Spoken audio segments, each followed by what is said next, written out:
O'Sullivan having a little dart at this down the cushion. After a long absence, snooker tournaments have finally returned to China. So this week we're looking at the best shots from the Shanghai Masters, and as usual we're recreating all of them as accurately as possible and then playing them in the fewest possible attempts. And what better player to start with in this situation than Junhui, who's splitting the pack of reds by playing the cue ball around 3 cushions off the blue. This one's going to require extreme accuracy, and Ding gets a great split on the 3 reds here. This shot needs to be played with right hand side and backspin, and I didn't notice until I set it up, but the location of the blue means it's not exactly the easiest of pots. And you have to be really accurate with the cannon, and I thought I got it perfect on my second attempt, but somehow I got stuck on the pink. My third attempt wasn't quite as good as my second, but I flicked a red out and managed to leave it in a comfortably potable position.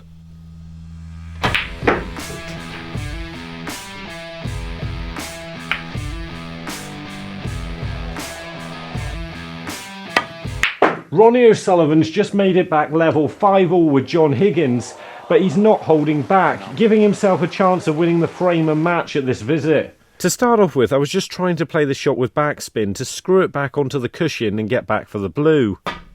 I was really happy with this shot, but as you can see I didn't really get anywhere near position on the blue, so had to start playing it with quite a bit of left hand side, and that made the pot a lot harder. I think this just shows how well Ronnie was playing in this tournament, that he could comfortably knock this one in a deciding frame, and I was pretty happy to get it in the end, even though I had to use quite a lot more side spin than I wanted to get back on the blue.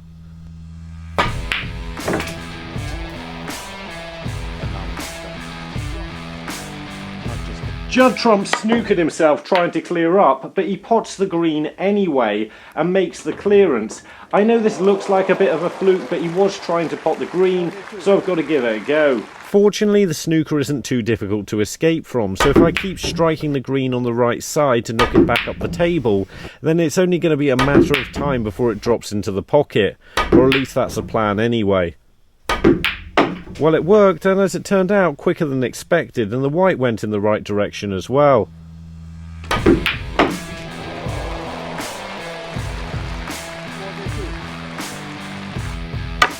World champion Luca Brecel pots a nice long opening red here, whilst screwing back for position on the blue. I'm going to have to cue this one really well to get it right. So as I was explaining earlier in the week, I made sure the cue ball was really clean and ready to play this shot. But I didn't expect to pot it the first time, and the cue ball even went further than I needed it to. In their own way.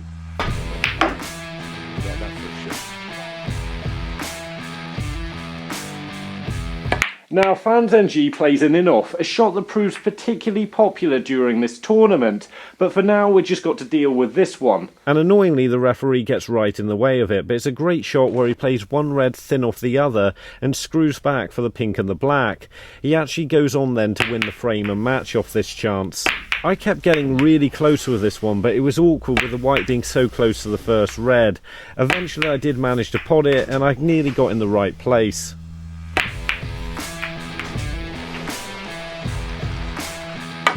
Ronnie O'Sullivan's finishing off a clearance with a pink around the angles, which at least on the face of it doesn't look too challenging.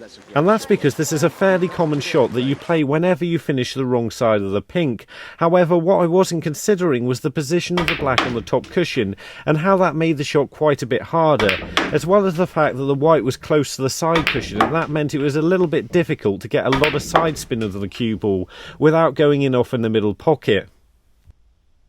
When I started to get enough side spin on the cue ball, I was in fact getting too much side spin on the cue ball, and this meant I was ending up on the wrong side of the black. To get where I was intending, I had to get very close to the corner pocket as well as the middle pocket, and that meant it kept going a little bit wrong, but eventually I played the shot just well enough to find the line to get on the black. Just nicked it on the way through, but ended up about perfect.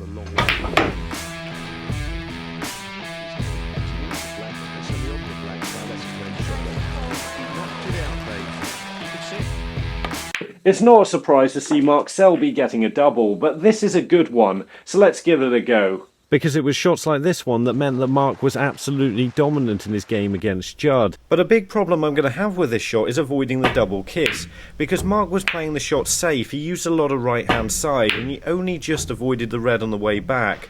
My second attempt got very close to this, but unfortunately I just hit it a little bit too thick. And these shots are always a bit awkward anyway, because it's difficult to know exactly what the angle is, and it's always a little bit of a guess. So although I would like to have got it a lot quicker, the shot's always a little bit of a lottery. So I was pleased I got it more or less the same as Mark did in the end.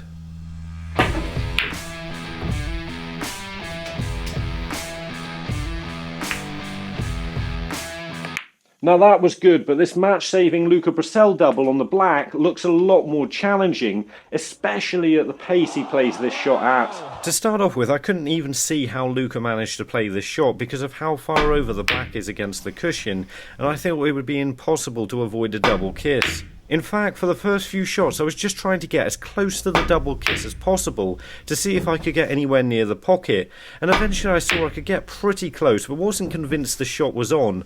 Length of the table doubles like this are usually tough, but not this difficult, and I wasn't even convinced it was possible until the black finally found its way into the pocket. But which was the cheekiest double? Cue the music. The Mark Selby shot was good and earns him 4 chilies, but I don't think you're ever going to find a more cheeky double than Luca Brecel, so he's easily this week's winner.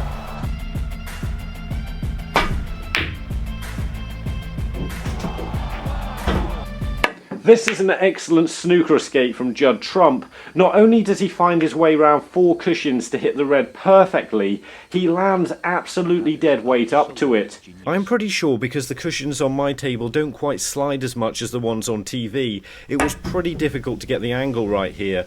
I tried to play it about the same as Judd, but came back across the table a little bit too far, and it meant I had to try and play with a lot of side spin, which initially I miscued with, to get the angle. This kind of worked, and I just about found the angle, and I was pretty happy with how I dropped on the red in the end.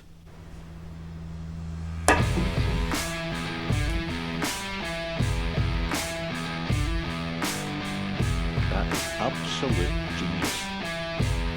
Another Ronnie O'Sullivan shot's next as he pots an excellent red down the cushion at a crucial stage of the semi-final. I know it's an optical illusion, but my shots seem to have a harder time going down this rail than the ones on TV.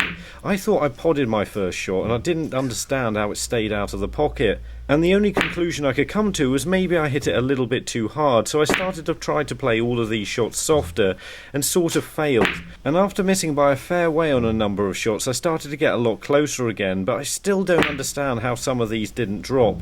I mean, look at that, but eventually I did manage to hit one a bit slower and it actually dropped in the pocket. Dart at this down the cushion. Robert Milkins with an excellent cannon using the rest to bring the red he needs away from the cushion. Since I changed my tip a few weeks ago, I must not have played a lot of side spin shots with the rest, because I had a hard time lining this up, and it was a few goes before I could see the shot well enough to be able to pot the ball. However, when I finally got it, I got the line right for the white as well and pulled the red away from the cushion to about the right place.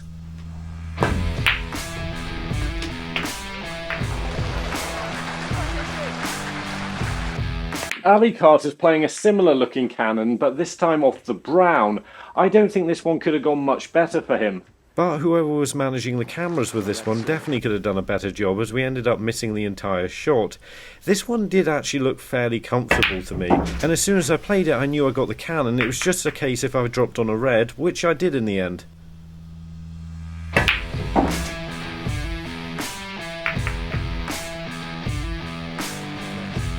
Next is Ronnie O'Sullivan's crucial pot out of the jaws of the pocket. John Higgins was actually in this frame and looked on for a 1-4-7 and to take the match, but he broke down, and Ronnie pulled this pot out of nowhere to get back in the match and eventually win it. This was pretty difficult cueing from this position. It meant I hit the first attempt very straight.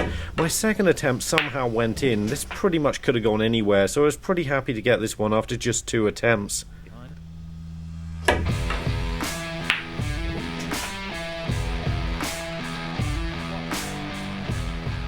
Now to another one of these in-offs, but I think this one from Mark Selby off the pink looks a lot better than the previous one. It looks an incredibly tough shot here. I'm not quite sure why he's not just potting it in the middle pocket, but it certainly went in clean. With this one, it was incredibly difficult to set the balls up in exactly the right place, and on my first attempt I just whacked the red at the pink, and fortunately enough it went in.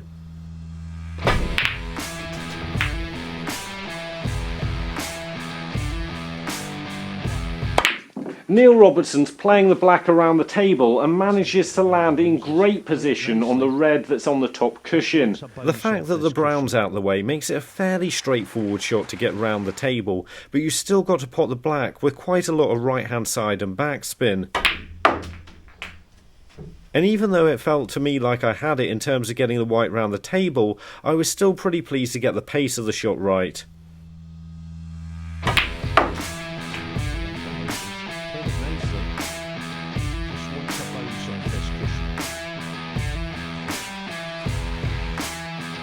This is such a sweetly cued shot from Ronnie that manages to get him all the way up the table and in position behind the last red. Goodness me, that's absolutely A1.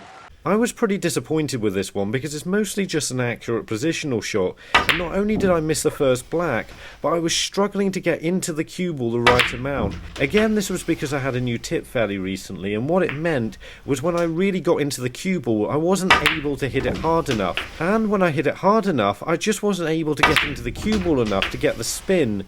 This will work itself out fairly soon, but it just meant with occasional shots like this one I'm struggling just a little bit, and even when I did get the shot it wasn't that great. I was on the red but not quite in the same position as Ronnie, but that's the best I can do right now.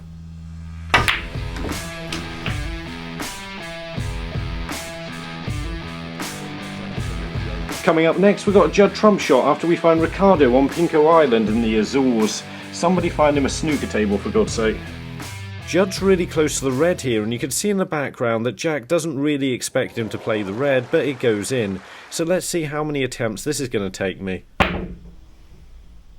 I was hoping it would just be one, but unfortunately I couldn't see the angle on my first attempt. I couldn't see it on the second either, but it still went in. It's in off time again, and this one from Luca Brecel looks even more challenging than the previous two I had to play. He spent a good minute lining this one up and pointing his cue at the pink, so I think we can be pretty confident he played it, although the pink's a long way from the middle pocket, which makes this one tough. However, the angle is about right, so if you just hit all you can see of the pink, it's going to go pretty close.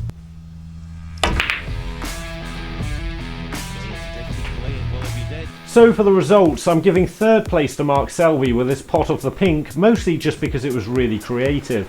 I'm giving second place to this match-saving shot from Ronnie O'Sullivan. It's crazy to think had he missed it, he probably wouldn't have got anywhere near winning the title. But I'm giving first place to the Luca Brecel double. This was such a crazy shot, I simply can't believe he actually attempted it, let alone got it.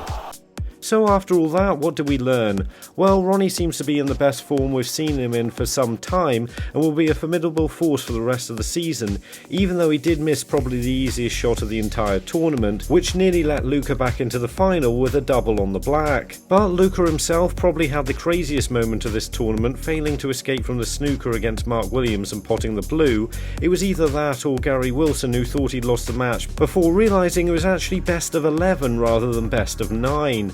And if you haven't yet realised that I actually make loads of these videos on this channel, then have a look at these two. And remember, don't just watch, play, and make the commitment to becoming a better player by subscribing to the channel and visit the website. See you later.